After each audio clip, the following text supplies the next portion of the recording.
Did you just get your SAT score back? And are you wondering, is this good enough? Do I need to retake the test? What can I do with this score? And how many more points do I need to get into Yale? If that's you, in this video, I'm going to go through what a good SAT score is. I'm also going to do that, and this is new this year, in the context of test optional. So I have a new column in this video, which I'm really excited about, which is what I call the test optional minimum percentile. And what that is it's the minimum percent of students that are enrolling as freshmen at this institution that did not submit a test score in the admissions process. So that column should be really important as you evaluate all of these score ranges. Around 43 to 44% of students across the board are submitting test scores. So if we subtract that from 100%, we've got about 56, 57% not submitting them. So anything in column B that is above 56%, that means that at that school, submitting a test score probably isn't giving you much of an advantage. Some schools in here, like Boston University, has a 1440 average SAT score, but 65% of their freshmen aren't submitting that, but this is still really high and really competitive. So what that also says is if you're not in that range, just don't submit, right? And you still have a shot. But if you are in that range, you probably should be submitting. If you do find that you want to increase your SAT score, remember at SupertutorTV.com, we've got tons of resources for you. We have self-paced online courses. Our digital SAT course also is dropping this summer, so be sure to subscribe to our mailing list, SupertutorTV.com/subscribe, to find out when. We have group classes that are enrolling now, so make sure you sign up soon for the SAT. And then also we have private tutoring. All right, we're going to start with decent. A decent SAT score is something that meets what we call the benchmark for college readiness.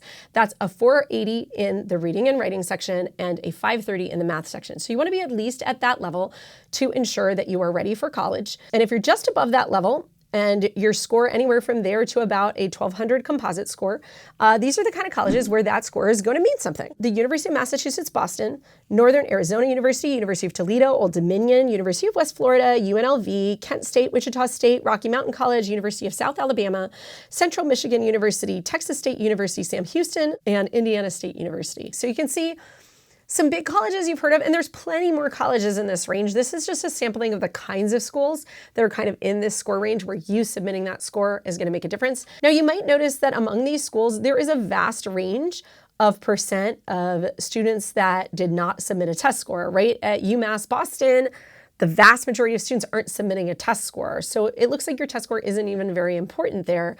Whereas at a place like the University of West Florida, tests are required. So you're going to need a score there. And then this probably does play into the equation a bit more. If you're not at that, 1050, you might want to work on your score a little bit until you get there, right? Okay, cool. Good score. A good score is a score that's in the 1200s composite. A good score means something at places like the University of Delaware, University of Colorado Boulder, Marquette University, Indiana University, Texas A&M, University of South Carolina, University of Arizona, University of Iowa, Temple University, University of Oregon, Michigan State University, University of New Hampshire, and University of North Dakota. So as you can see, we're getting into some really big state schools, some schools that have good reputation. Maybe they're not ranked in the top 50 or the top 100 in the country, but these are good, strong, some of them very large schools. There's, again, plenty more schools in this range, and you can go ahead and look up their score ranges by Googling the name of the college and the words common data set, right? Because I don't have room for all colleges in the United States here, so this is a sampling. Go look up those two things and you can find your college. And again, there's more data on these colleges on our site. One more tip is that if you're wondering whether or not you should submit your score, my general rule of advice is if you are between the 25th and 75th percentile on all your scores, you should probably be submitting. And if you're not in that range, you probably shouldn't be submitting. And the one exception is that if you're from an underrepresented minority or you're from an area where people really don't have high test scores, your test score could mean more. And even if you're a little bit below that 25th percentile, if that column I have with the minimum test optional percentile is particularly low, you might consider submitting anyway.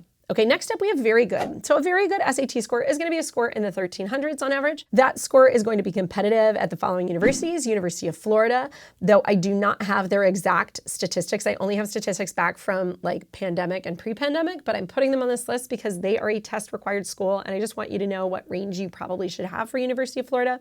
University of Miami, Pepperdine, University of Texas at Austin, Ohio State, North Carolina State or NC State, Drexel University, Purdue. Purdue is basically test required at this point.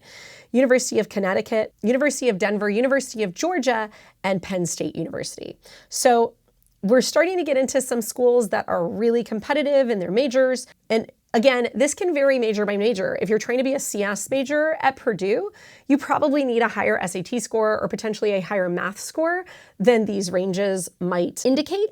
So don't just rest on your laurels just because you're like, oh, yay, like Purdue's on this list. All I need is a 1330 and I'm good to go. Well, what's your math score? You know, you might need something more competitive for a competitive major. So take everything with a grain of salt. But there's my list of colleges where a very good score, a score in the 1300s, is going to potentially be competitive. Now we're going to move on to great. A great SAT score is a score in the 1400s. That means above about a 700 per section. But we start to get into kind of discrepant scores in here. It's more common to score high on the math than on the reading.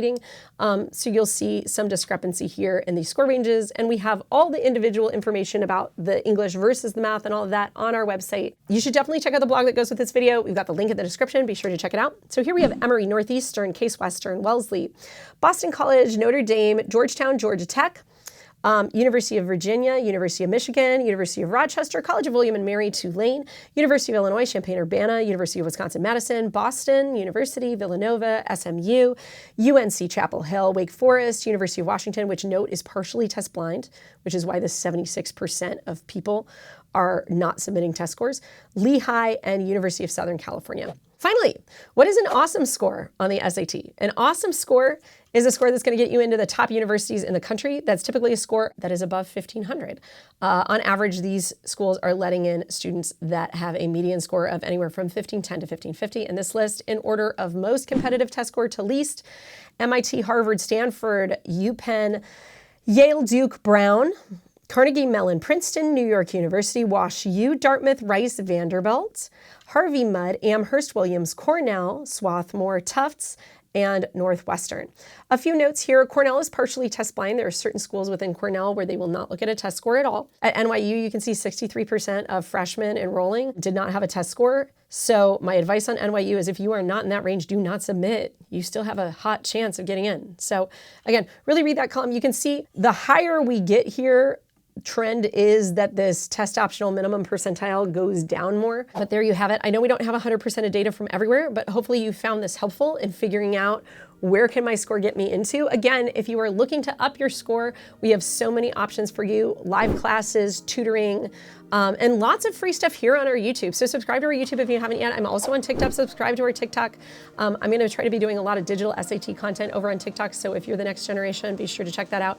Thanks for watching, guys. And I will see you all very soon. And if you've given up on testing again, we're here for you for the essay. Check out our seminar next Monday. Check out our classes that we have on essay over the summer, or reach out to us for more help, SupertutorTV.com/essay.